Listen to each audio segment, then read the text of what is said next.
Right, this is me opening up and inflating the Honwave 2.7, the 9-foot version.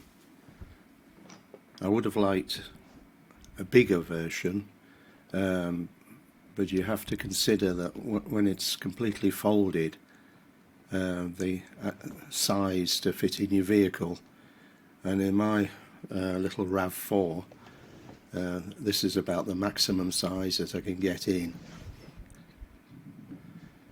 It's surprisingly little money for one of these 3, 4, 5 feet longer, so my advice to you is buy the longest one that you can comfortably get into your vehicle. I'm using an Awesafe 20 psi electric pump. I got this from Amazon for about £110. It's a rechargeable pump, so I thought, well, this is a good idea because it liberates you from having to inflate beside your vehicle.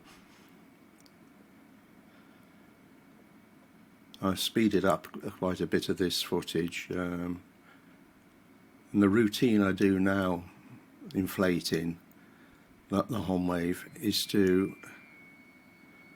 pump up all the chambers but not at full pressure, and then I go back for a second time over all the chambers and then pump them up to the maximum. It's quite easy to forget the seat, because if you fully inflate your chambers, you find you can't get the seat on, so you have to position the seat when that's partially inflated. I must say I've been pretty pleased with this from a fishing point of view. It's stable and comfortable. In case you're wondering what those ugly bits of tape are at the rear end of the inflatable, it's when I had my fish finder on. I used the tape to position the transponder or whatever it's called.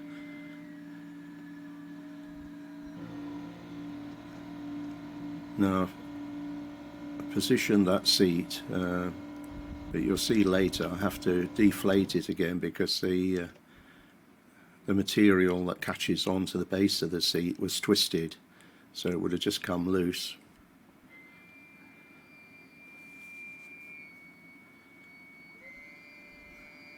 I'm at my friend's house in the Highlands, and it was quite nice to be able to pump this up and leave it fully inflated for days.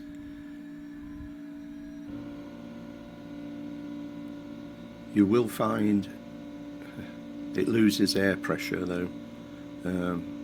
Honda state that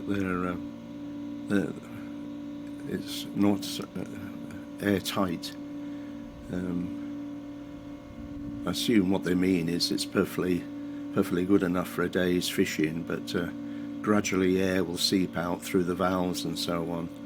So after being left for 4 days, there was only one chamber which was at its original setting. All the others had dropped quite markedly.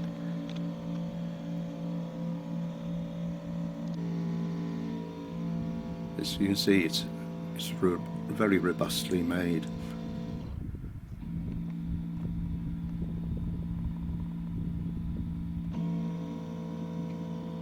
I popped it on the roof rack, which was quite convenient to go fishing. I wouldn't want to go more than about 10 miles slowly though with it on the roof rack, because obviously it does catch the wind in no uncertain terms. It's also quite awkward to get up there on the roof rack. Although it's only like 35 kilograms, it's in an awkward weight distribution.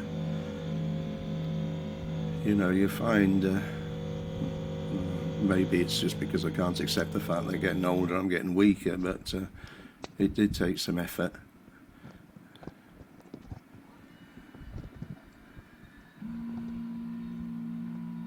These cross-stitch flooring is quite amazing how firm that gets.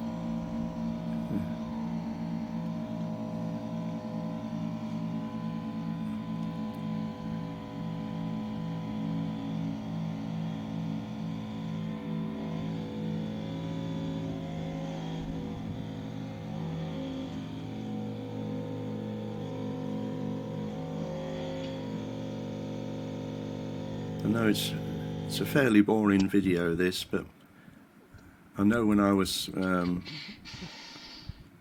searching for information on one of these inflatables, I found that there was surprisingly little about the everyday use of just simply getting it up and running.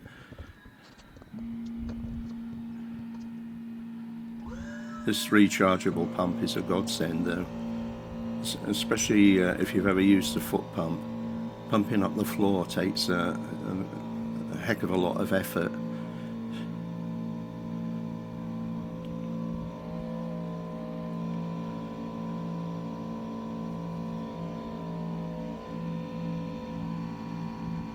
So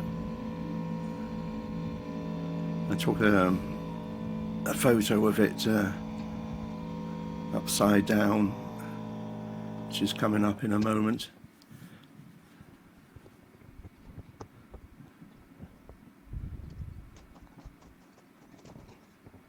So this is just a final pump to maximum.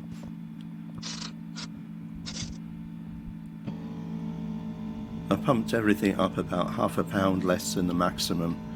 I thought I'd err on the side of safety rather than get carried away. So that's the vehicle from the boat from underneath. Very sound. So please subscribe. Thanks for watching. Bye.